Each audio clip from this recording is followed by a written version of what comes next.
À tous, aujourd'hui une petite vidéo sur les produits défiscalisants.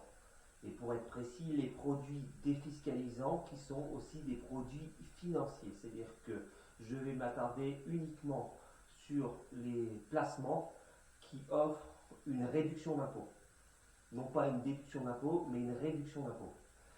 C'est-à-dire qu'en fait, l'administration fiscale vous autorise à avoir une réduction sur certains de vos placements, c'est-à-dire que vous allez investir sur certains secteurs d'activité économique et en échange de cela, vous allez recevoir une réduction du montant investi.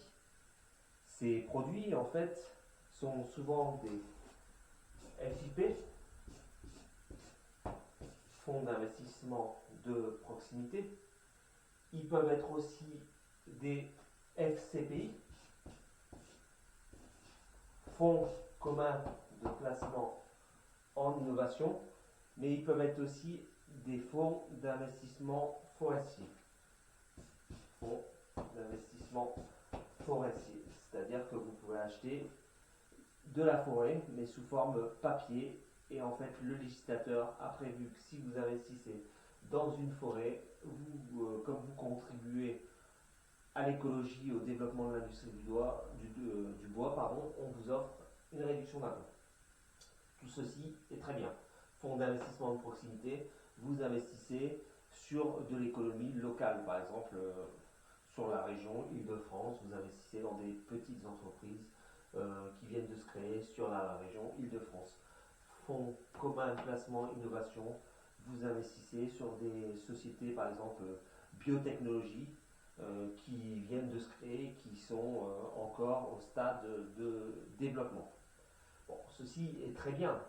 En général, ces fonds donnent 25% de réduction d'impôt de la somme investie. Exemple, vous investissez 10 000 euros sur un de ces fonds ou les trois réunis. Pour schématiser, vous allez payer 2 500 euros d'impôt sur revenu en moins. Alors, sur le papier, ça a l'air excellent, puisqu'en fait, vous transformez vos impôts en investissement de long terme, puisque vous êtes obligé de garder les parts en général 8 ans. Et en échange de ça, vous ne payez plus d'impôts à hauteur d'un quart de la somme investie. Donc, dans l'exemple ci-dessus, 10 000 euros, 25% de crédit d'impôt, vous payez 2 500 euros d'impôt en moins. Il y a des gros inconvénients à investir sur ce type de placement. Déjà, tout d'abord, il n'y a aucune sécurité du capital investi, puisque ce sont des sociétés en création. Parfois, il y en a beaucoup qui vont dans ce fonds mourir, en fait, puisqu'elles ne vont pas tenir la durée nécessaire pour pouvoir perdurer et obtenir des dividendes. Et il y a un autre gros inconvénient que personne ne parle, mais je vous le dis, ce sont les frais de gestion. Comme vous le savez, chaque placement, fonds commun de placement tel qu'il soit, SICAV, ETF ou pour le cas présent, ces placements défiscalisés, connaissent des frais de gestion annuels. En général, ils tournent autour de 3% par an.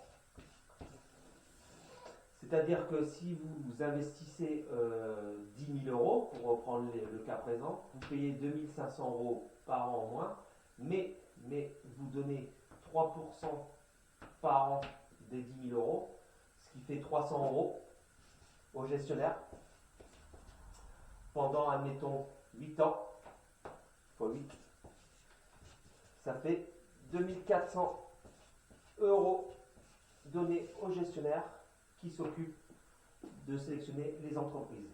Donc déjà, c'est assez amusant, puisqu'en fait, vous vous rendez compte que les frais de gestion que vous avez payés et qui sont prélevés à la source sur votre placement, de façon assez indolore, correspondent pratiquement peu ou prou à la réduction d'impôt.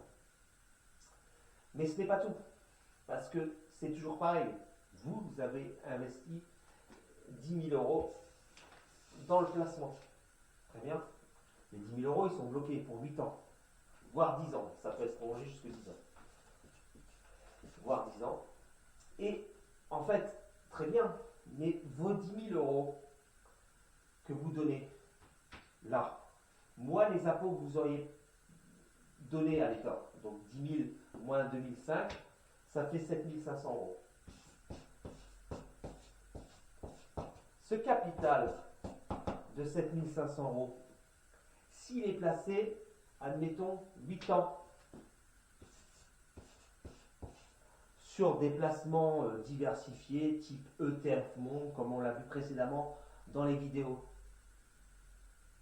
et bien moi, je pense pouvoir vous dire, sans prendre trop de risques, que ces 7 500 euros vont au moins rapporter la moitié de ces 7 500 euros sur 8 ans, plus 50%. Malgré le fait qu'il peut y avoir bien sûr un crack qui est fort probable, hein, puisqu'il y aura toujours des cracks financiers. Et donc, en fait, le pari est de dire, est-ce que ça vaut le coup de laisser mes 10 000 euros bloqués sur des placements dont on ne connaît pas le devenir, qui peuvent se transformer en 2 000 euros peut-être au bout de 8-10 ans, tout en payant des frais de gestion assez probants, puisqu'en fait, vous voyez les frais de gestion qui sont prélevés chaque année sur les fonds d'environ 3% par an, ils vous gomment déjà, ils vous gomment déjà 2400 euros de votre capital de 10 000 euros. Et donc, avec ces frais de gestion-là qui viennent imputer le rendement, qu'est-ce qui va vous rester au bout des 10 ans? C'est même pas sûr qu'il vous reste 10 000 euros. C'est même pas sûr qu'il vous reste 10 000 euros. Le placement, déjà, pour pouvoir être à l'équilibre, aux 10 000 euros que vous avez investi, il doit déjà rapporter 24% sur 10 ans. 2400 euros, c'est loin d'être sûr.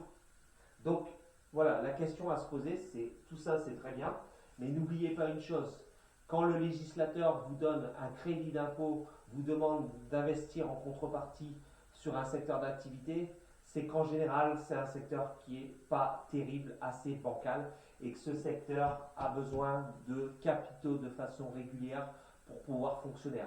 Donc, le législateur, pour pouvoir amorcer la pompe, il vous donne une petite carotte fiscale, il vous demande de faire des gros investissements, et comme ça, en fait, vous soutenez des entreprises que vous n'auriez jamais sélectionnées. Parce que pour en revenir à mes impôts que j'aurais payés sur les 10 000 euros, j'aurais payé 2 500 euros d'impôts, j'aurais mes 7 500 euros toujours dans la poche, et ces 7 500 euros, je peux les faire travailler comme je veux. Je peux les faire travailler comme je veux.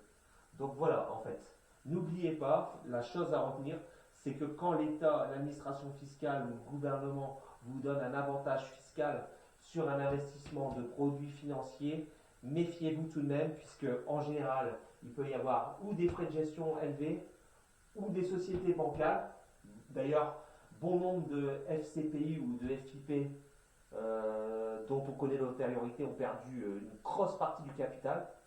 Donc les investisseurs, en fait, parfois ils ont mis 10 000 euros, ils se sont retrouvés avec 5 000 euros ou 4 000 euros au bout des 10 ans.